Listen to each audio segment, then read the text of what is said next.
There are at least 15 huge injuries for fantasy football, so here they are and what they mean. The first is Justin Jefferson, who just went 10th overall in my creator draft I did. I am personally ranking him 9th overall. He's dealing with a hamstring injury that is likely going to keep him out completely until week 1. He's not practicing. He's not going to play in the preseason. I didn't think he would play in the preseason anyways, but this just confirms that he's not going to be ready to go. And with CMC doing what he did to us last year, I am going to be a little bit more cautious in the first round with a guy who is entering the year injured. I'm not cautious about CMC because he's injury prone. If he was entering the year injured, I would be more cautious. So that's why with Justin Jefferson, if he was practicing and it was pretty much okay, kind of like A.J. Brown went back to practice on Sunday, I'd be okay. But they're pretty long-term view with this injury, so I'm not going to get too into it. Malik Neighbors, okay, he's dealing with a toe injury.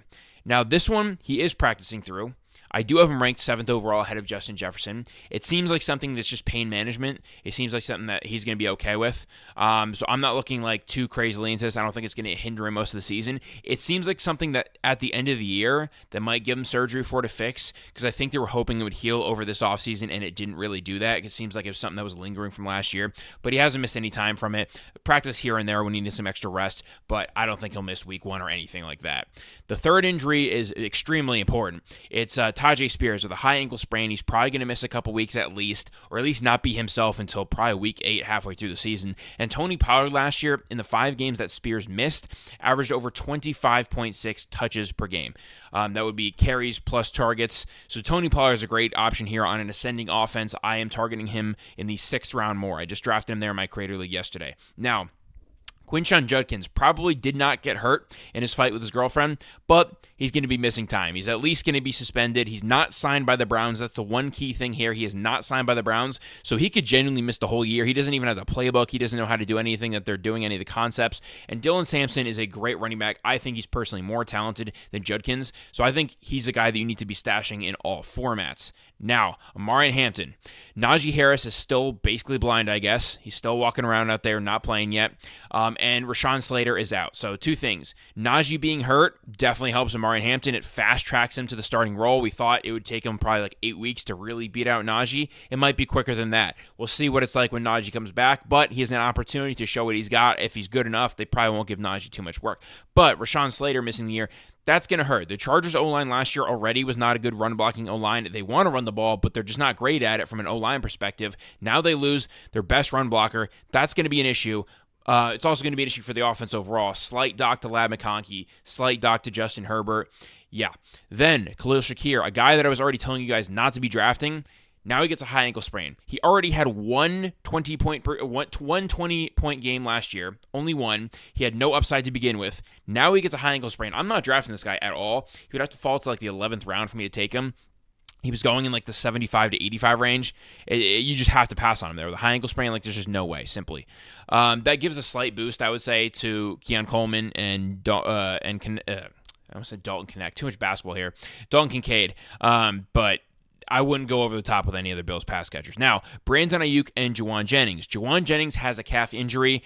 I don't think it's really that serious. I think he just wants the holdout for his contract because he knows Ayuk is not going to be ready till at least week 6. That's what the report said. So Jennings, I'm fine drafting right now. I think he's good to go week 1. Ayuk is not going to be ready until at least week 6, and I swear with every timeline I hear, it's always the earliest mark. It's probably going to be like week 10, and when he comes back, he's probably going to play like 5 games in a row of like 30% to 50% snaps. I doubt he gets the full workload immediately.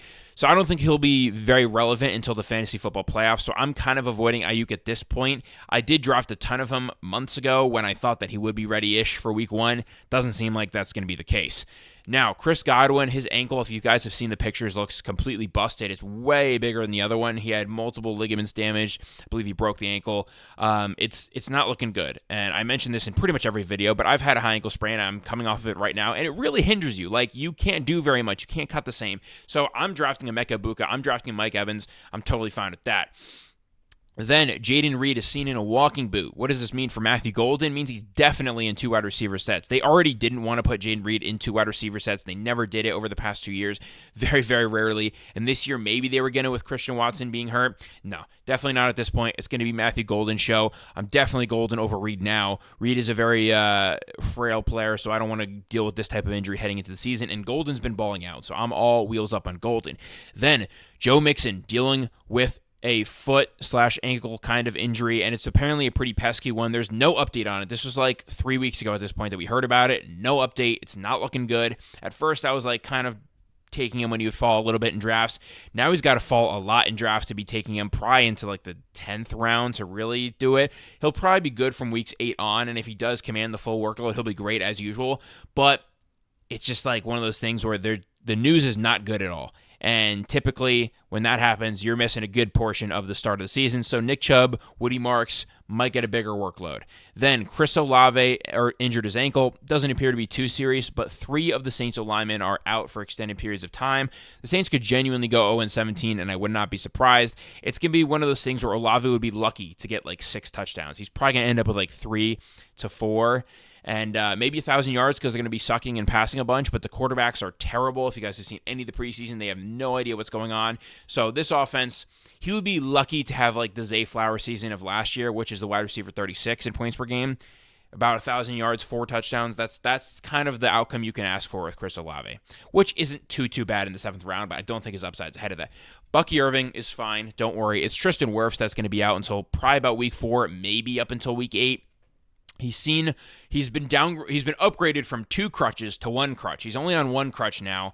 But Tristan Worfs is going to miss some time. Bucky Irving's efficiency will definitely take a dip when that's happening. It might even affect Baker Mayfield, Mike Evans, Igbukka a little bit. Maybe not Igbukka because he'll get the short targets, but Evans and Baker connecting on the deep passes, those deep touchdowns. Maybe it affects that a little bit because Worfs is the best pass blocking tackle in the league. But yeah, overall slight ding to the Bucs, at least for those first couple of weeks. Then we get Terry McLaurin. He says he's got like an ankle injury. That's total BS. Like obviously it's because of his contract that he's holding out. But he could start to get injuries when he does come back because he's not practicing right now. So imagine he only plays like a week or 2 before the first week. I mean, I don't know about you guys, but football shape is different from normal athlete shape. Like, you got to be ready to take hits. Like, if you saw last year, Brandon Ayuk, I'm not going to say tore his ACL because he didn't play much in the preseason, but he didn't practice much. He wasn't ready to come in. Like, CeeDee Lamb started slow. A lot of these guys start slow when they miss time in the offseason. That's pretty obvious, and they're more likely to get hurt. Like, most hamstring pulls happen when you're coming off a long period of rest, when you haven't used it in a while, you know? So I would just be cautious with Terry McLaurin. I'm not drafting him anyways because he's a big regression candidate. 13 touchdowns last year, only the wide receiver 16 points per game. You guys know how I feel about him. And then Matthew Stafford, he's one of the big deals here. But Sean McVay came out, it's his lower back or whatever, and it seems like it's totally fine. Like, it's one of those pain management things where McVay's like, if we had to play right now, he would be playing. So I am not docking Puka. I'm not docking Devontae Adams. I am drafting both of them very highly. And if you guys like this type of injury format or news-breaking format, let me know. Drop a like, drop a comment, and I'll catch you guys in the next one. Peace.